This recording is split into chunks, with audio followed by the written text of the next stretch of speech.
Boostez vos connaissances avec Cooper. Vous écoutez Power, les 48 lois du pouvoir. Dans ce Coob, vous découvrirez les mécanismes et les techniques utilisées depuis 3000 ans par les hommes dans leur quête du pouvoir. Vous découvrirez également les 3 temps du pouvoir, l'importance d'une réputation impeccable et que la manipulation est votre meilleure arme et la patience votre meilleure défense. Le pouvoir est la capacité d'imposer sa volonté malgré les obstacles qui s'y opposent. S'il est souvent jugé comme amoral et dangereux pour la société, il demeure au cœur de toutes relations humaines. Les rapports de pouvoir sont donc inévitables en société.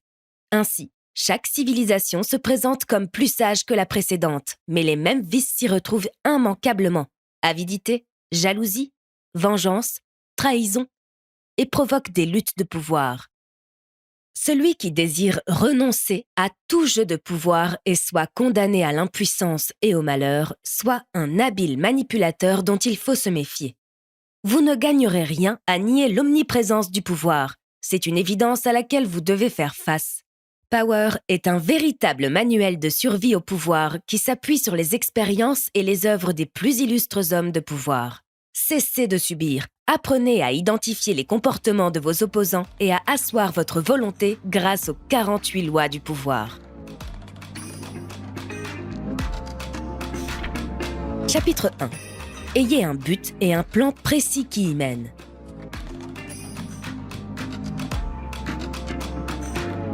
L'ascension du pouvoir est un chemin semé d'embûches où s'affrontent de nombreux et puissants adversaires. L'homme qui aspire au pouvoir doit avant tout définir son objectif final et construire le plan qui y mènera. Chaque étape du plan doit conduire à l'objectif en tenant compte des obstacles potentiels, des revers éventuels et des conséquences des actions menées.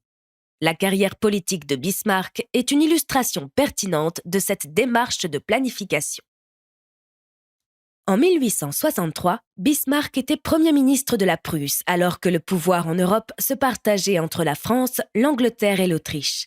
Bismarck avait alors un objectif: unifier l'Allemagne sous la domination de la Prusse. Sa première action a consisté à déclarer la guerre au Danemark avec le soutien de l'Autriche pour récupérer un ancien territoire. Une fois les terres conquises, il réussit à convaincre l'Autriche de laisser la Prusse les administrer, ce qui a renforcé l'image de cette dernière dans le monde.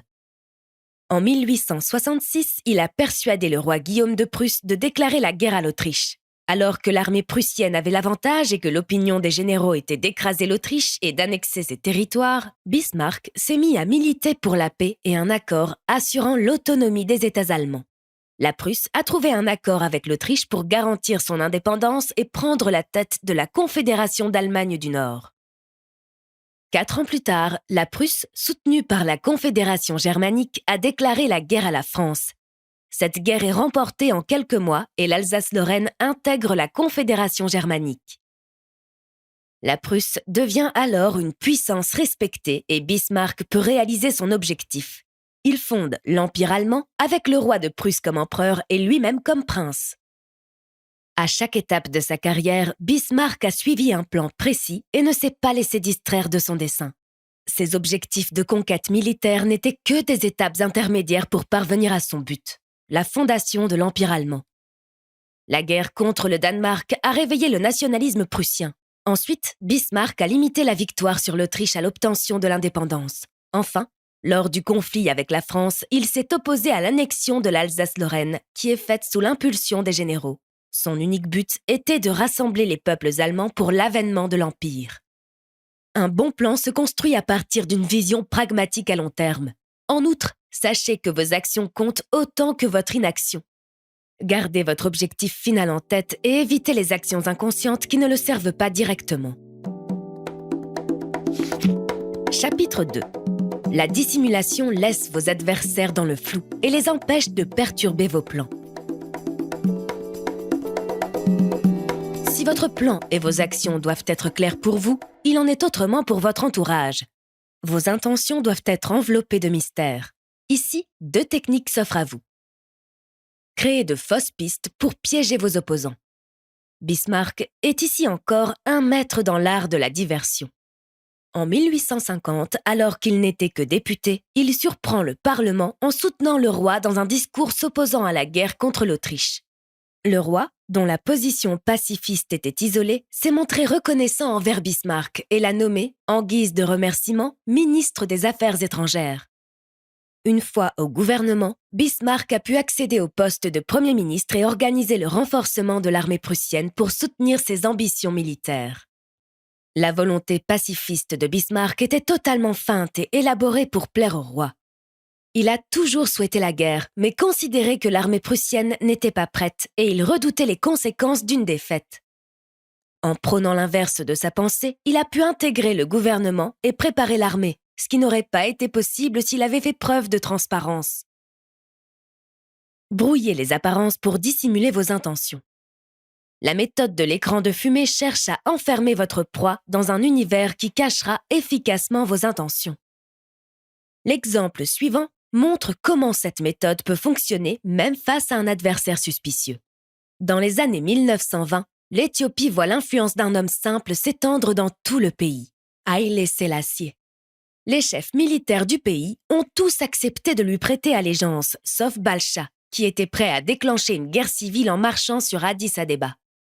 Balcha est arrivé aux portes de la ville à la tête de son armée et a reçu une invitation de la part de Sélassié pour participer à un banquet le soir même. Craignant un piège, Balcha a demandé la présence de sa garde personnelle au banquet, ce que Sélassié a accepté. Lors du banquet, Sélassié a traité Balcha comme un invité d'honneur en le couvrant d'attention. Galvanisé par la soirée, Balcha est reparti avec la ferme conviction que ses troupes marcheraient bientôt sur la ville pour le faire roi d'Éthiopie. Malheureusement, lorsqu'il est revenu à son camp, son armée avait disparu. Une armée de Sélassié était venue entre-temps, munie d'or et d'argent. Elle avait acheté toutes les armes des soldats qui s'étaient alors dispersés. Balcha s'est ainsi retrouvé pris en étau sans moyen de se défendre et a été forcé de capituler. En traitant Balcha comme un souverain et en accédant à toutes ses demandes, Sélassié est parvenu à créer un écran de fumée qui a dissipé les craintes de Balcha concernant le banquet. Mis en confiance, il n'a jamais soupçonné que le piège n'était pas là où il l'attendait. Comme le montre cet exemple, l'écran de fumée est particulièrement efficace lorsqu'il crée un environnement familier pour la victime. À la différence des leurres qui divertissent, l'écran de fumée endort l'adversaire qui ne voit pas le piège se renfermer sur lui. Maintenir vos adversaires dans le flou vous permettra de gagner en liberté d'action. Vos intentions doivent transparaître seulement lorsque plus rien ne peut vous empêcher de les concrétiser.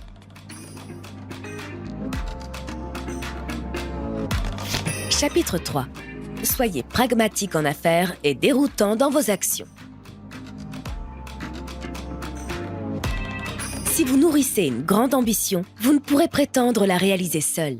Il vous faudra des alliés pour vous soutenir. Cependant, vous ne pourrez pas compter sur des liens sentimentaux. Dans les affaires de pouvoir, l'intérêt personnel prévaut toujours. Les meilleurs alliés sont ceux dont les intérêts personnels convergent avec les vôtres. Lorsque vous cherchez de l'aide, avancez votre reconnaissance face à un service rendu ou cherchez à jouer sur vos liens d'amitié, aussi fort soit-il, ne vous avancera à rien. Seul l'argument de l'intérêt concret, comme l'exemple suivant le montrera, est utile. Un bon exemple de ce phénomène est la guerre opposant Corcyre et Corinthe. En 433 avant Jésus-Christ, Athènes a eu le choix de soutenir soit Corcyre, soit Corinthe dans le conflit entre les deux États. La puissance militaire d'Athènes ferait inévitablement pencher la balance en faveur de l'allié qu'elle choisirait. Historiquement, Corinthe était un État ami d'Athènes. Corinthe a donc insisté sur ce lien en rappelant à Athènes les innombrables services rendus pour les Corinthiens aux Athéniens. De son côté, Corcyre a fait valoir la puissance de sa flotte et le fait qu'une alliance militaire donnerait un avantage à Athènes sur sa cité rivale, Sparte. Face à cet argument, les citoyens athéniens ont fait le choix de soutenir Corcyre. Un argument factuel et intéressé l'a facilement emporté sur l'appel empathique d'un vieil ami. Le monde change constamment, vos relations doivent suivre ce mouvement. Castruccio Castracani, seigneur de la ville italienne de Lucque, au XIVe siècle, a parfaitement résumé ce précepte. Alors qu'il lui était reproché d'avoir assassiné la famille qui l'avait aidé à prendre le pouvoir, il a déclaré ne pas avoir assassiné un vieil ami, mais un récent ennemi. Gardez toujours à l'esprit où se situent vos intérêts et ceux de vos alliés. S'ils ne s'accordent plus, alors il est temps de chercher de nouveaux alliés. Attention néanmoins à ce que votre pragmatisme ne fasse pas de vous une personne prévisible. Un adversaire capable de lire vos actions est redoutable. Renversez la situation et soyez imprévisible. Construisez-vous une image qui déroutera votre adversaire. Par exemple, lors des finales mondiales d'échecs de 1972, Boris Spassky, champion du monde sortant, a affronté Bobby Fischer dans ce qui est considéré comme le match du siècle. Spassky n'avait jamais perdu contre Fischer et faisait figure de favori malgré la forme affichée par son adversaire américain. Le match a été le théâtre de multiples péripéties. Tout d'abord, il n'a pu débuter qu'après plusieurs semaines de négociations avec Fischer qui se plaignait de l'organisation.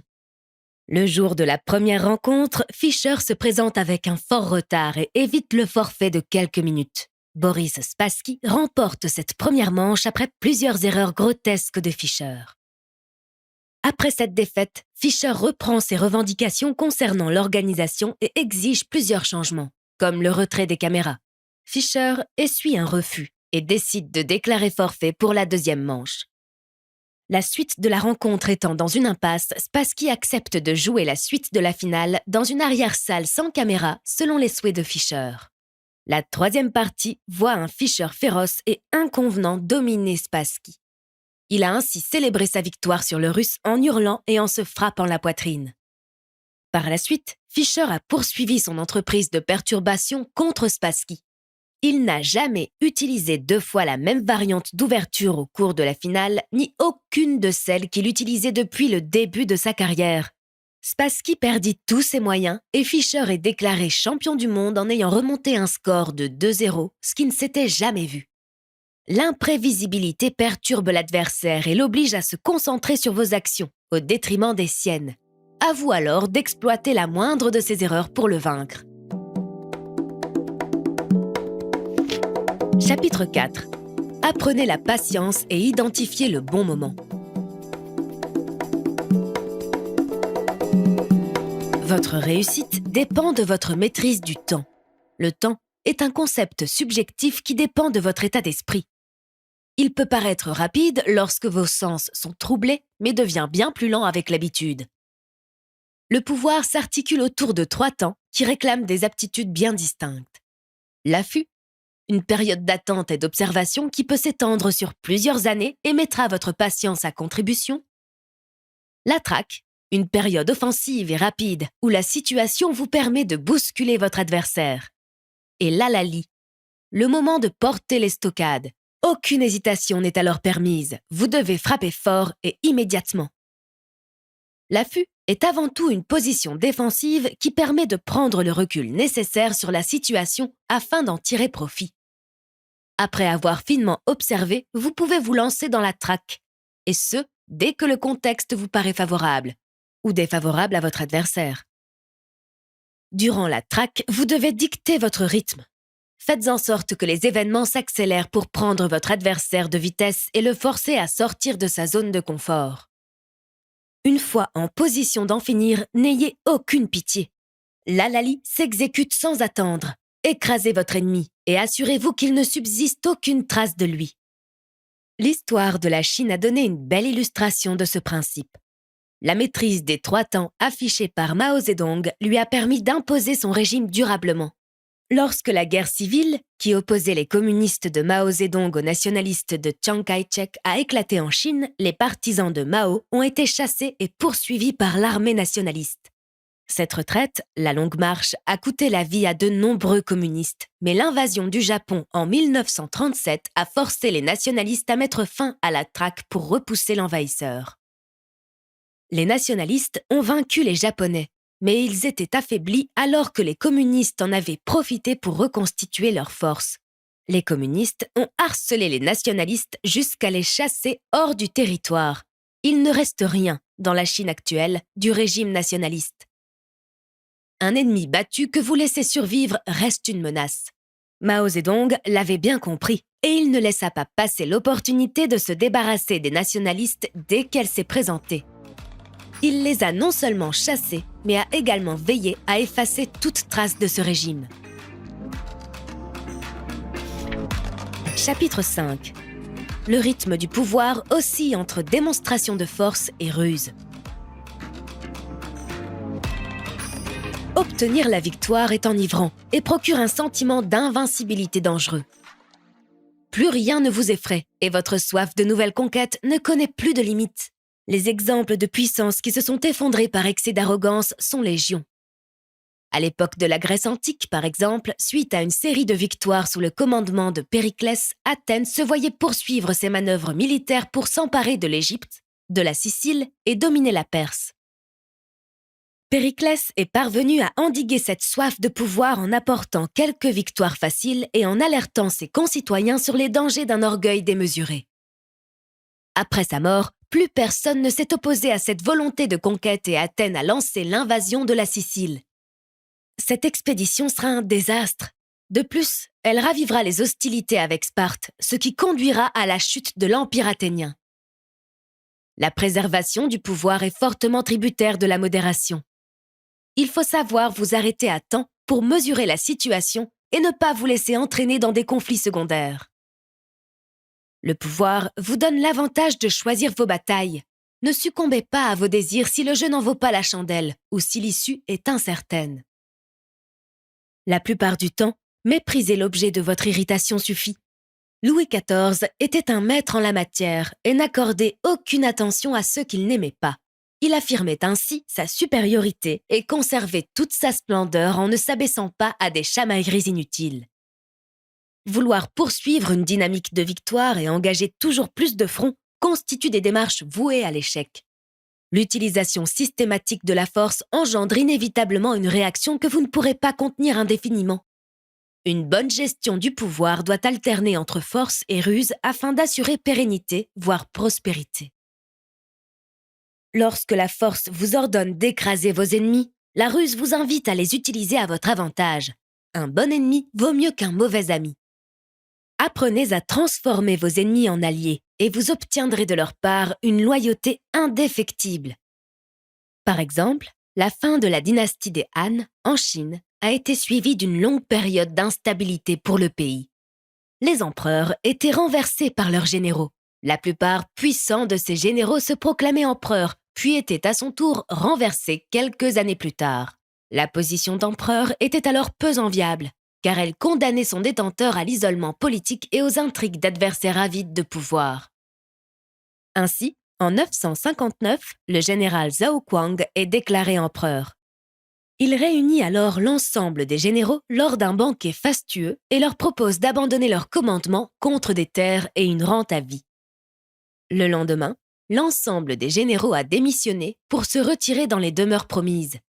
Zhao Kuang s'est ainsi débarrassé d'ennemis potentiels pour en faire de loyaux sujets. Par la suite, Zhao Kuang a conservé cette stratégie et l'a appliquée à plusieurs reprises.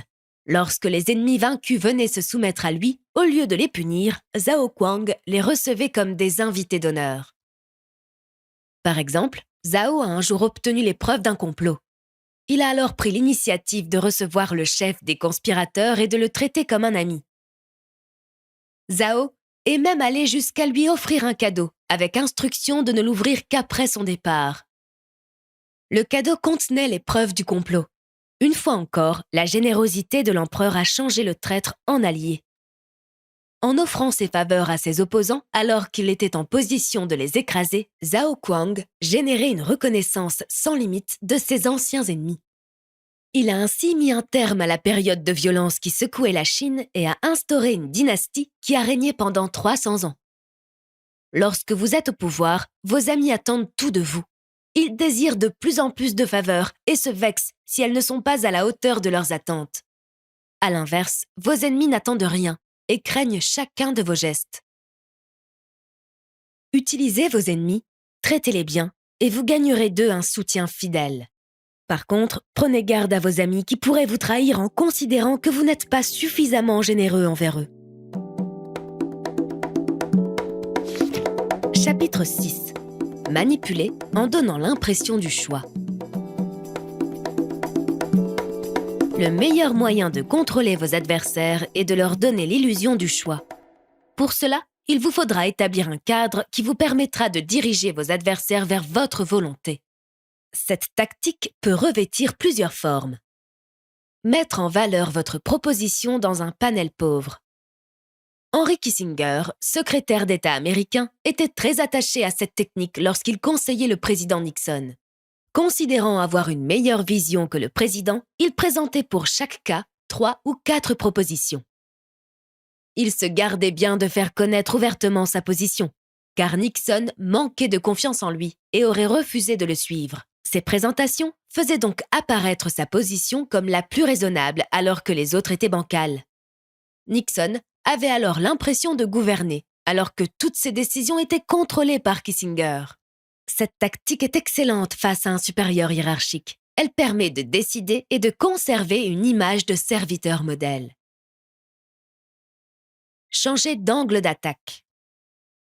John Rockefeller souhaitait prendre le contrôle des compagnies pétrolières, mais toute tentative ouverte de rachat était condamnée à échouer. Pour parvenir à son but, Rockefeller a emprunté une route détournée.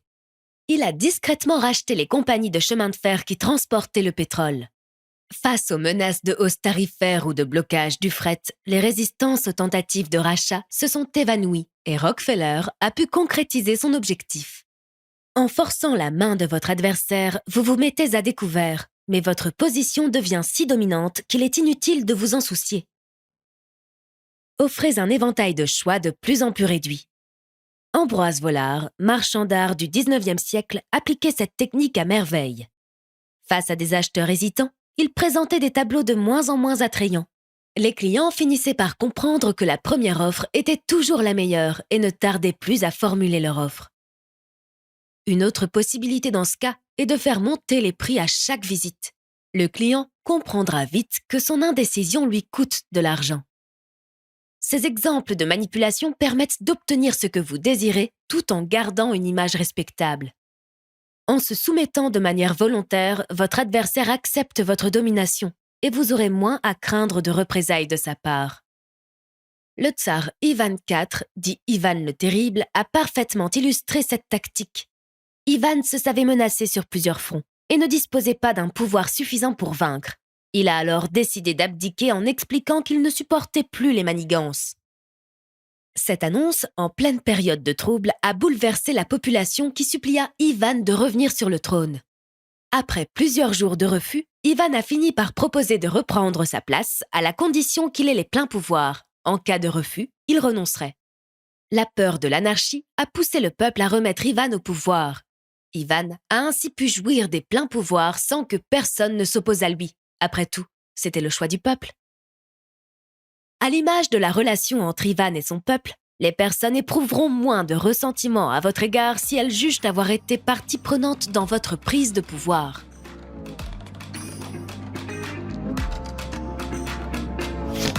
Chapitre 7. Préservez votre pouvoir grâce à votre puissance sociale.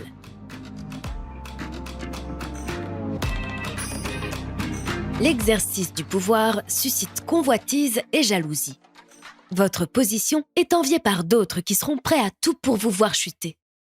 Cela engendre un sentiment d'insécurité qui peut mener à la paranoïa et pousser à l'isolement. Pourtant, il faut avoir conscience que bâtir un mur entre le monde et vous ne vous protégera pas. Au contraire, le manque d'informations et d'alliés fera de vous une cible facile et votre attitude ne suscitera aucun soutien. Votre seule protection est de plonger dans la foule, de multiplier les relations afin de vous tisser un véritable bouclier social. Par exemple, Louis XIV a débuté son règne après une guerre civile sanglante. Les instigateurs de cette guerre, en grande partie dans la noblesse, ont conservé un fort ressentiment envers le roi après leur défaite. Plutôt que de mener une campagne répressive, le roi a fait construire le château de Versailles et a édicté un nouveau protocole royal. Plutôt que de s'isoler, il s'est entouré au maximum de ses courtisans. Les appartements de la noblesse étaient voisins des siens, et du lever au coucher du roi, la vie à Versailles s'agglutinait autour de Louis XIV. Les conditions imposées par Louis XIV supprimaient toute intimité et lui permettaient de surveiller en permanence ses courtisans. Son règne est considéré comme une période de paix et de puissance pour la France où rien n'échappait à l'œil attentif du roi Soleil. Gardez les personnes proches de vous et gagnez leur cœur. Il faut pour cela savoir observer, écouter et se montrer empathique envers son entourage. La vie est souvent dure et austère. Vous devez la rendre agréable et fantastique. Adressez-vous à l'imagination des foules et vous obtiendrez leur soutien inconditionnel. Celui qui attise l'imaginaire deviendra un objet de fascination comme Mata Hari l'a été à son époque. Au début du XXe siècle, le tout Paris se pressait au spectacle de la danseuse Mata Hari. Elle n'était pas particulièrement belle, ni talentueuse, mais elle savait toucher l'imaginaire des foules. Elle a subjugué Paris avec des spectacles exotiques inspirés de sa jeunesse en Orient. Elle est devenue une idole très sollicitée avant que sa condamnation pour espionnage ne révèle sa véritable origine. La Frise, une région au nord des Pays-Bas. La séduction par l'imaginaire est un processus fantastique qui demande une certaine rigueur. Gardez le mystère en parlant peu, mais touchez les esprits à chaque mot. Laissez parler les gens et confortez-les dans leurs idées, mais n'exprimez jamais ouvertement vos pensées. Votre amitié doit être intéressée. Profitez des conversations pour récupérer des informations sans contrepartie. Le diplomate français Talleyrand était fort habile à ce jeu. Il avait la réputation d'être de bonne compagnie alors qu'il ne parlait que très peu. Il laissait ses interlocuteurs s'exprimer, leur glisser une fausse confidence et ainsi il gagnait leur confiance. En retour, il recevait des secrets qu'il avait interprétés et qui lui conféraient un avantage certain. Ce jeu reste tout de même un jeu dangereux. Prenez garde aux envieux et aux jaloux. Si vous brillez trop, quel que soit votre talent, vous vous attirerez des ennemis. Laissez quelques os à ronger à vos opposants. Mettez en avant quelques défauts ou échecs. Lorsque le pouvoir est trop manifeste, il alimente les intrigues. L'exemple suivant vous montrera comment se servir de son image pour atténuer la visibilité de son pouvoir et ainsi se préserver des machinations. Cosme de Médicis, fondateur de la dynastie Médicis, était un homme de grande richesse. Pourtant, il ne circulait dans Florence que modestement vêtu et s'inclinait devant les passants plus âgés que lui. Il répandait l'image d'un homme modeste alors qu'il détenait le pouvoir absolu sur le commerce à Florence.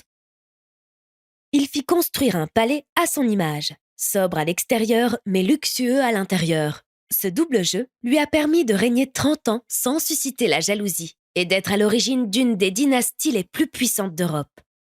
Vous assiérez votre pouvoir par la confection d'un cocon social qui vous préservera des conflits et diffusera une image d'exemplarité et de probité. Comme Cosme l'Ancien, comptez plus sur votre comportement que sur vos relations sociales pour voir votre pouvoir perdurer. Chapitre 8. Construisez et consolidez votre réputation et attaquez celle de vos adversaires. La réputation est la base du pouvoir. Elle peut vous amener à faire paraître bien plus grand que vous ne l'êtes. Le crédit qui accompagne une excellente réputation facilite vos actions et décourage vos adversaires.